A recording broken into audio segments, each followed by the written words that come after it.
Avant de partager avec vous ce message, j'aimerais juste prier.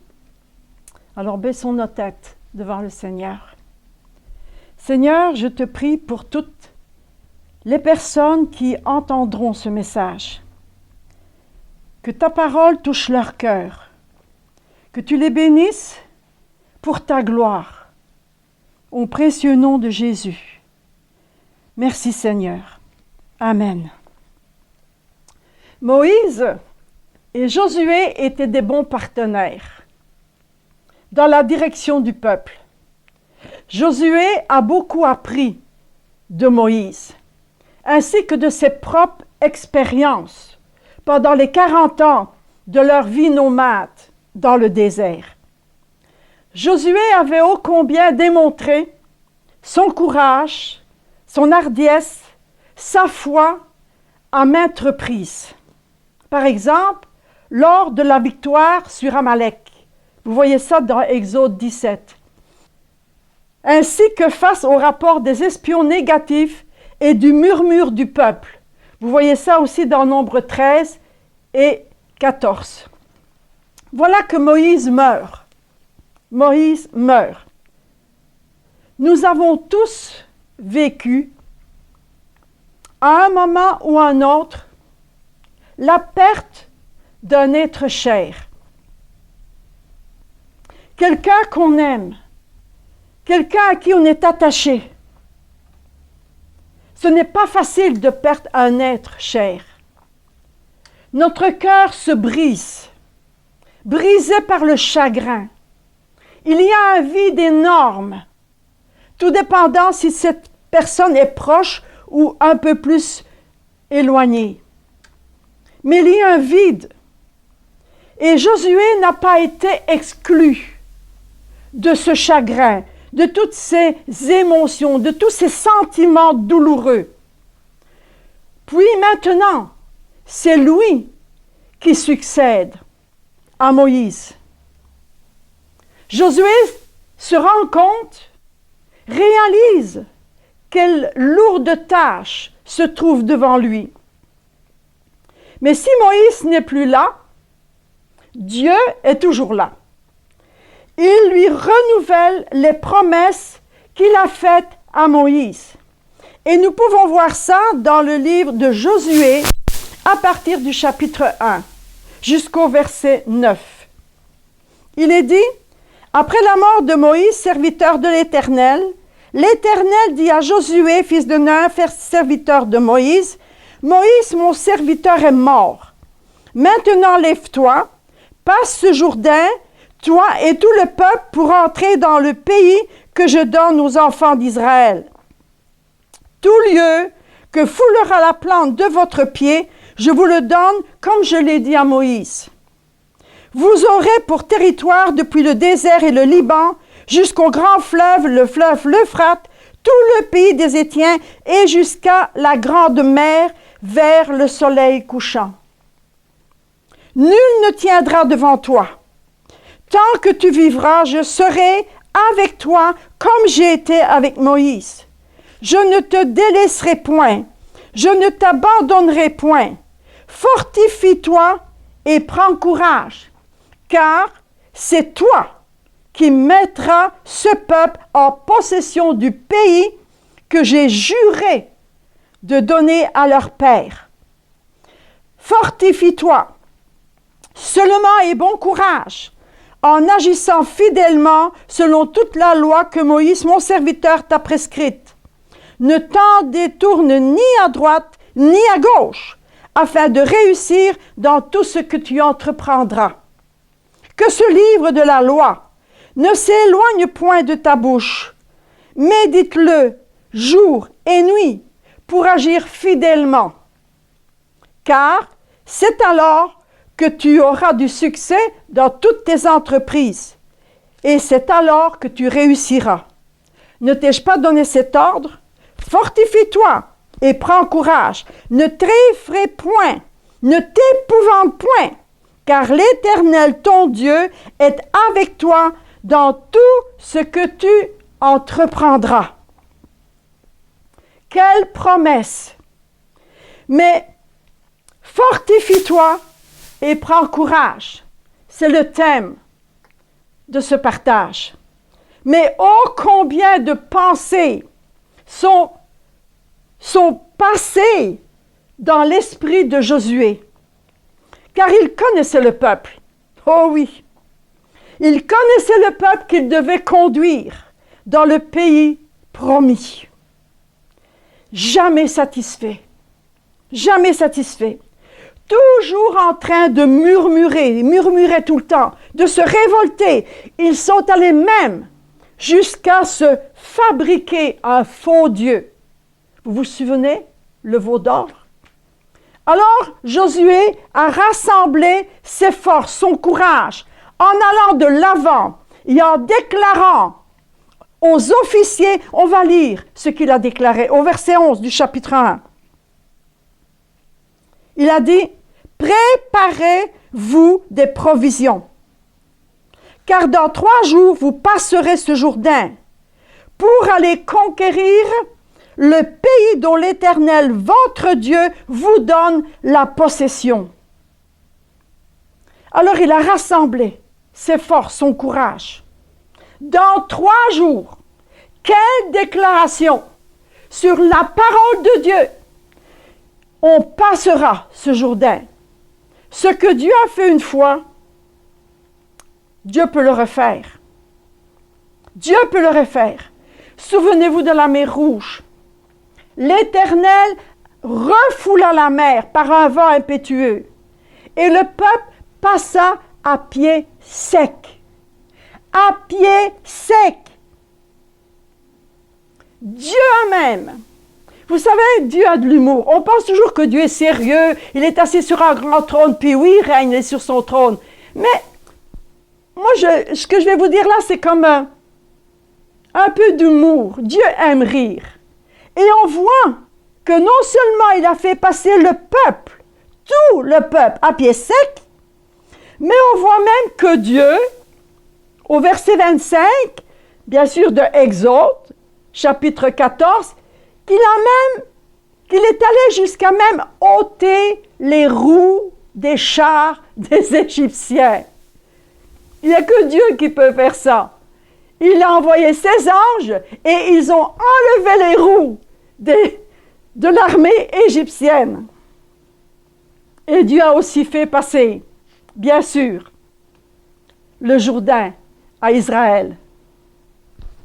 Dieu a dit à Josué, on l'a lu tantôt au verset 7 et 8, « Fortifie-toi seulement, et bon courage en agissant fidèlement, selon toute la loi de Moïse.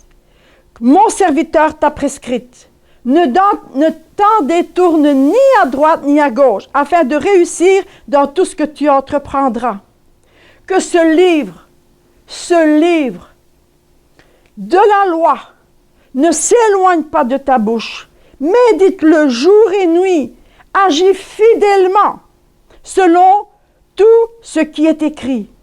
C'est alors que tu auras du succès dans tes entreprises. C'est alors que tu réussiras.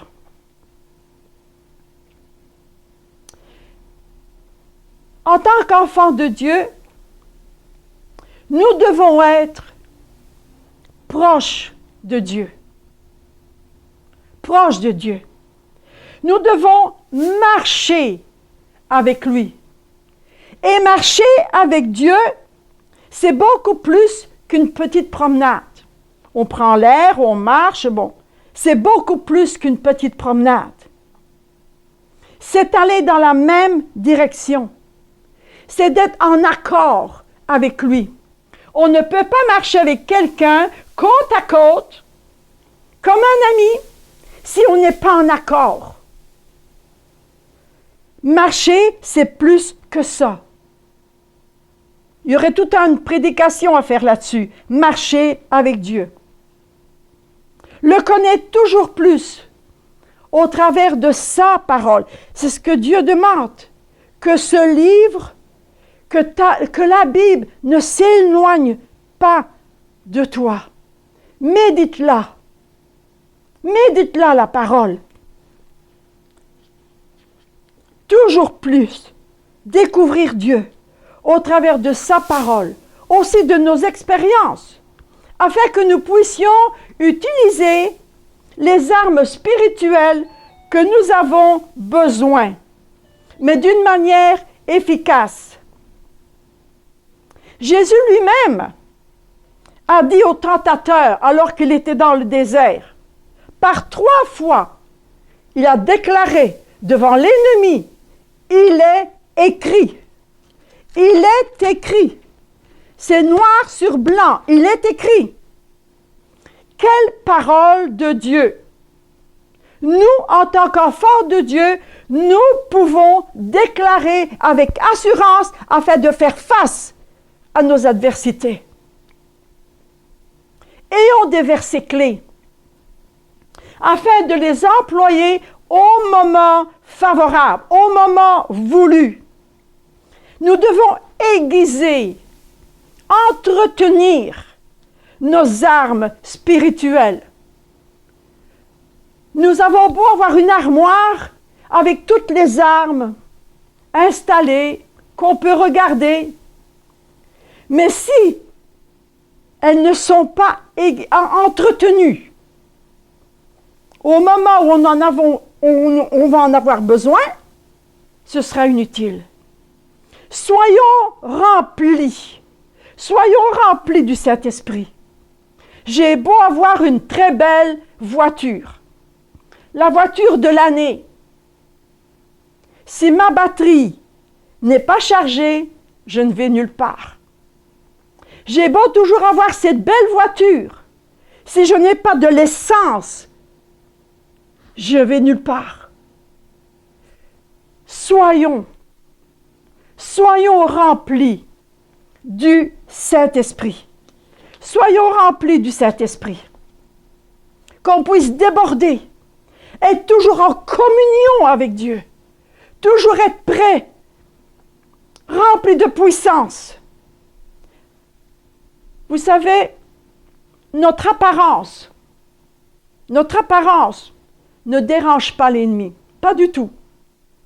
Ça nuit, ça ne lui fait rien, ça ne le touche pas. Notre apparence ne dérange pas l'ennemi. C'est qui on est, c'est qui nous sommes en Jésus qui le fait fuir. Pas notre apparence. C'est qui on est en Jésus. Quand vous lisez Éphésiens, il dit « en lui, en lui, en lui, en lui, en lui ». Qui sommes-nous en lui? Qui sommes-nous en lui? Je me souviens, j'étais à la maison et on vient frapper à la porte. Je vais ouvrir. Une femme se trouve devant moi et comme j'ouvre la porte, elle recule littéralement plusieurs pas en arrière. Puis elle me fait « non, non, non, non, non, non, non, non ». Moi, je la regarde, je dis « je ne la connais pas cette femme. Si elle vient frapper à ma porte, elle a une raison ». Puis elle me dit « non, non, non, je ne peux pas, je ne peux pas ». Et elle reculait tout le temps. J'ai dit « mais madame, est-ce que je peux vous aider? Avez-vous besoin d'aide? » « Non, non, non, non, je ne peux pas rester dans votre présence. Je ne peux pas rester devant vous. Je ne peux pas rester dans votre présence. Je m'en vais. » Et elle est partie en courant. Je suis restée là devant la porte. Je me dis, mais je la regarde partir. Je me dis, mais qu'est-ce qui se passe? Je referme la porte, je vais m'asseoir dans mon fauteuil. Et je dis, mais j'étais seule à la maison. Je dis, mais Seigneur, mais qu'est-ce qui vient de se passer? Et Dieu me dit, mais Violette, cette femme n'a pas le même esprit que toi. Elle a un mauvais esprit. Et c'est pourquoi elle n'a pas pu rester dans ta présence. Ne soyons pas seulement satisfaits de notre apparence. Arrêtons de paraître, mais soyons.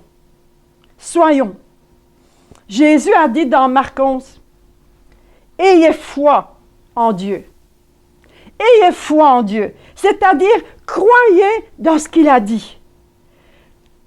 Jésus ne gaspille pas ses paroles. Combien de personnes parlent pour ne rien dire? Moi, j'en connais. Il y en a, ils parlent tout le temps, sans arrêt, mais ils parlent pour rien dire. Ce que Dieu dit, c'est oui et amen. Ces paroles sont véritables. Quand Dieu dit quelque chose, elles s'accomplissent. Elles se réalisent. Ces paroles sont véritables. Elles sont précieuses. Elles ont une grande valeur. Une grande valeur. Et Josué savait ça. L'obéissance.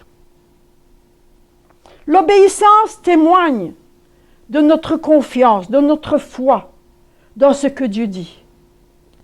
Tout comme Josué qui a passé le Jourdain avec le peuple à pied sec, parce qu'il a cru et a obéi. Il a obéi à la parole de Dieu, à la déclaration. Il a obéi et qu'il a rassemblé ses forces. Il s'est fortifié. Il a pris son courage à deux mains, malgré la souffrance, le deuil qu'il vivait de Moïse. Il a ramassé tout ça et est passé à l'action. Ce n'est pas de savoir ce que la parole de Dieu dit, mais c'est de la vivre au bon moment. Obéir. Obéir. Il a compté sur les promesses de Dieu. Tout comme lui. Nous pouvons, nous aussi, nous fortifier, prendre courage, faire confiance à la déclaration de Dieu face à nos problèmes, à nos besoins, même et surtout à ce qui nous est impossible. Activez notre foi. Dieu agira. Je peux vous l'assurer. Dieu agira d'une manière ou d'une autre. Nous avons tous reçu une mesure de foi. Tous. Mais est-ce que nous grandissons dans cette mesure de foi que Dieu nous a donnée? La persévérance nous aide à grandir, à nous fortifier, à prendre courage, à nous baser sur la parole de Dieu. La persévérance façonne notre force, notre courage, notre foi. Elle nous aide à la faire grandir, à l'affermir. Et plus on s'affermit, plus on croit, nos craintes, nos doutes diminuent et même disparaissent. Nos racines s'enfoncent toujours plus profondément dans ce roc inébranlable qui est Jésus. Jésus est un roc inébranlable. Quand tout se bouscule autour de vous, asseyez-vous, reposez-vous sur ce roc qui est Jésus. Si vous êtes secoué, lui, il est inébranlable. Sa paix vient. Sa présence vous envahit. Laissons Dieu résoudre ce que nous ne pouvons pas. Il y a des choses qu'on peut. Il y a même des choses que Dieu s'attend à ce qu'on fasse. Mais laissons Dieu résoudre ce que nous ne pouvons pas. Attendons le secours de Dieu. Cela peut nous sembler long. Il y a des promesses que Dieu m'a faites il y a bien longtemps. Mais je sais que ce que Dieu a dit, il le fait. Il le fait. Il agit, même si ça fait longtemps. Persévérons. Laissons cette graine que Dieu a placée en nous. Laissons cette graine, cette parole, produire des racines. Et quand les racines sont solides, permettons à cet arbre de la foi de monter, de se développer, de grandir. Persévérons. Dieu ne faillit jamais à sa parole. Jamais. Dieu n'est jamais à l'avance. Dieu n'est jamais en retard. Mais il est toujours là, au bon moment. Toujours là. Voyons un peu les disciples. Vous savez, je voudrais juste ajouter que l'horloge de Dieu n'est pas la nôtre. Ses pensées ne sont pas les nôtres et son horloge n'est pas la nôtre. Il y a un temps pour qu'il soit glorifié. Et Dieu attend le meilleur moment où sa gloire éclate. Je voudrais aussi vous dire, c'est toujours ce que j'ai dit. Plus grands les combats, plus grande sera la victoire. Et plus notre Dieu sera glorifié. Obéissons, persévérons.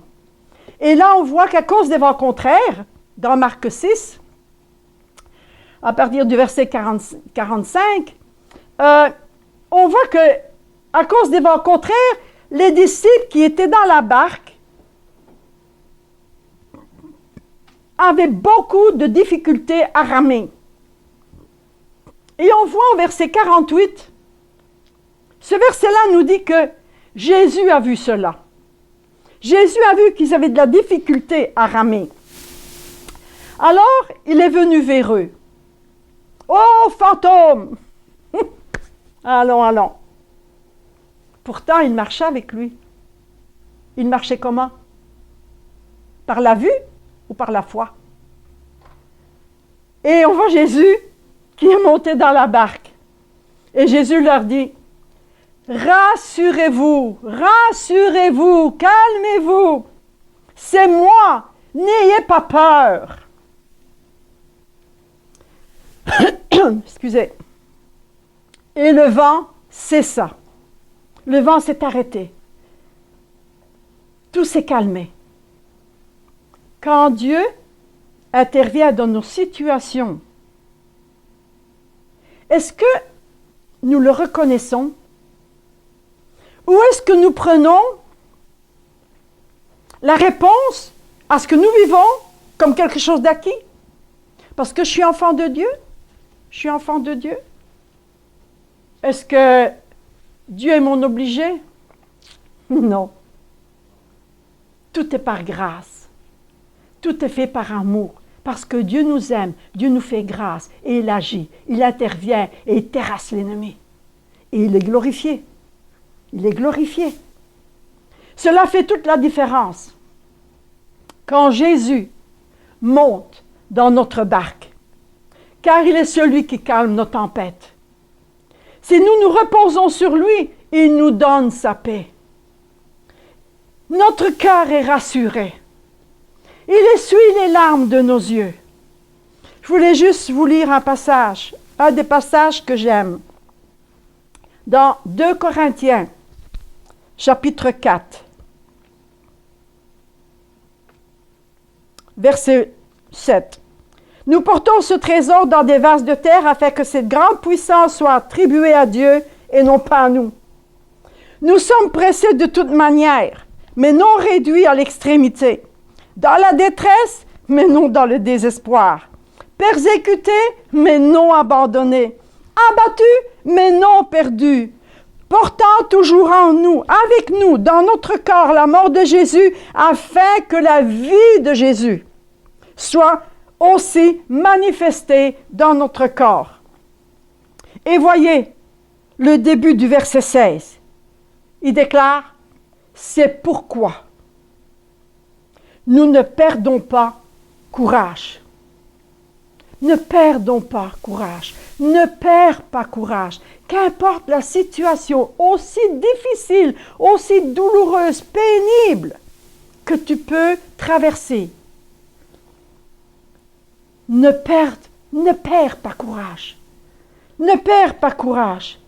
Donnons à Jésus la première place dans notre barque. Faites-le. Tout le monde, à un moment, à un autre, éprouve certains types de peur, d'appréhension dans sa vie. Même le chrétien, bien sûr. Bien sûr. Il y a des choses on est humain. C'est notre chair, c'est notre nature. Puis, je me souviens, il y a quelques années, quand même bien longtemps, je devais subir une intervention. Et l'épicure et moi, on n'est pas tellement amis. Je ne marche pas avec. Je le tiens loin.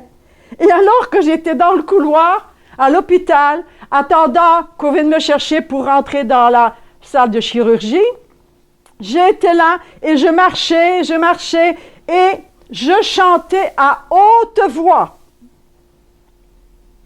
Non, jamais tout seul.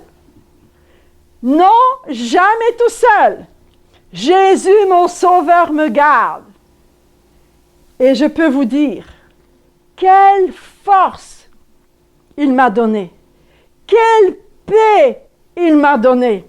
Et tout a bien fonctionné. Tout s'est bien passé. Alors oui, on est toujours dans notre corps de chair. On est là. Alors c'est normal, on a des réactions. Alors, à un moment ou à un autre, nous avons on a pu être peut-être dépassé. Je vais employer le mot dépassé parce qu'il y a des situations qui nous dépassent. Par une situation qui nous donne du souci. On est inquiet. Et peut-être que vous vivez ça en ce moment. Vous êtes peut-être dans une telle situation. Sache, je veux te rassurer. Je veux dire comme Jésus a dit, rassure-toi. Rassure-toi, tu n'es pas seul. Dieu est là. Il est un refuge, une forteresse où tu peux te réfugier, comme j'ai dit tantôt. Et quand Dieu voit que tu viens vers lui, dans cet abri, il vient à ton secours. Vous savez, j'ai des phrases comme ça, là, et puis quand ça me vient, je l'écris. Puis, vous savez, je dis que la foi, ce n'est pas croire que Dieu peut le faire, mais qu'il le fait. Dieu le fait. Au moment où tu pries, dans le ciel, devant le trône de Dieu, il commence à se passer quelque chose. Dieu est en train, parce que Dieu sait tout, il savait ce que tu allais lui demander par rapport à ce qu'il savait que tu vivais, et il est là, il attend que tu cries après lui.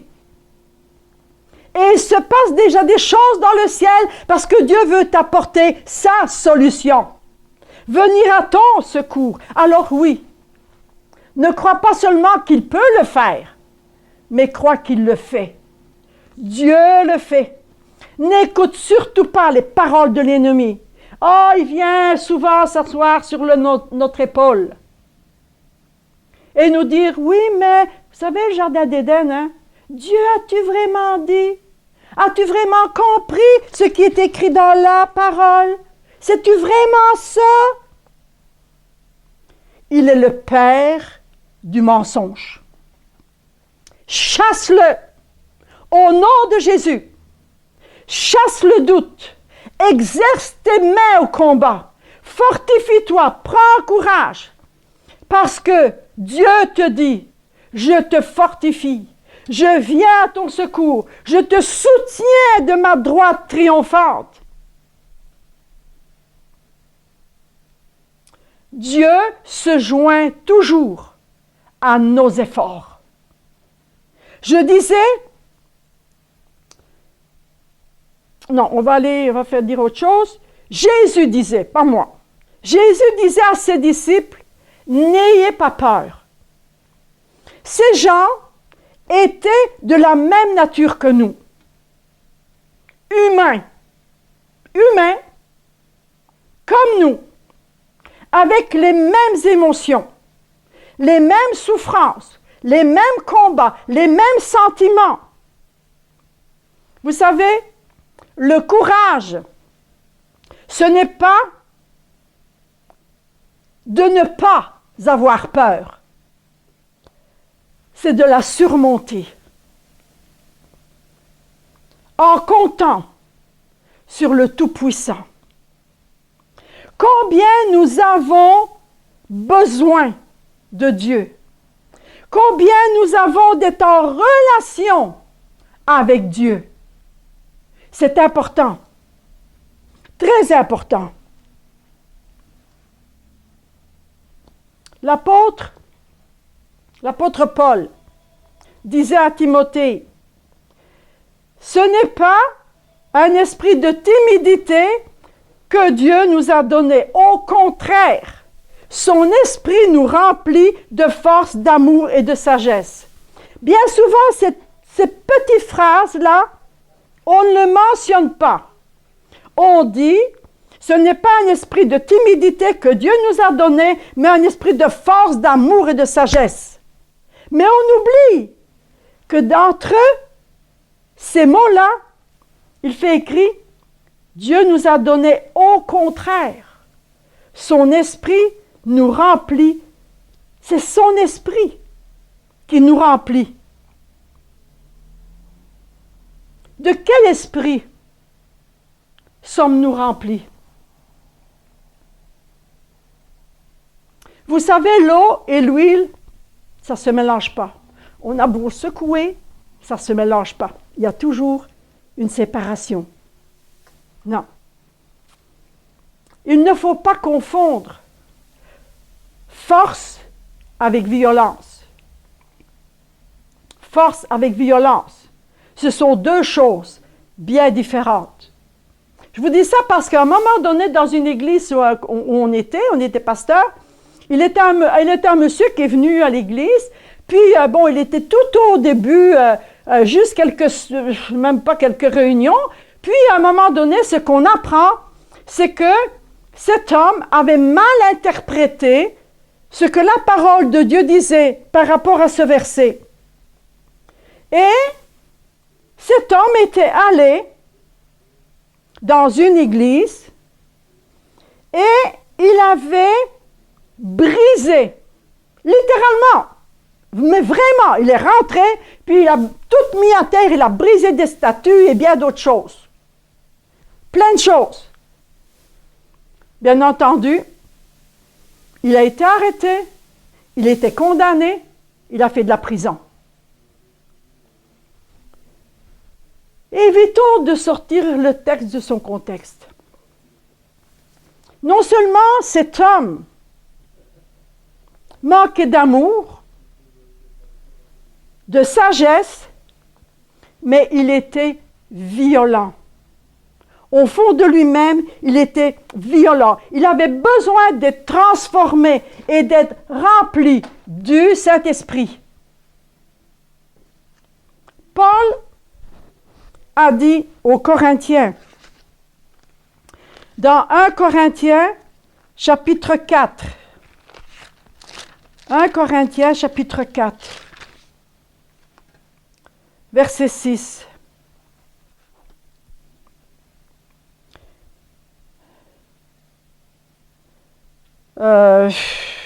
C'est à cause de vous, frères, que j'ai fait de ces choses une application à ma personne, à celle d'Apollos, afin que vous appreniez en nos personnes de ne pas aller au-delà de ce qui est écrit. Ce que Dieu dit, il le dit. N'allons pas plus loin. Nous ne devons pas devancer Dieu, nous devons le suivre. Ne pas aller au-devant de ce qui est écrit. J'arrive à la fin de mon message et je veux vous dire que nous vivons à une époque qui est très troublée. Très troublée. Le monde est ébranlé. Même l'Église elle-même est secouée avec tout ce qui se passe aujourd'hui, à notre époque. Ne nous laissons pas influencer si facilement.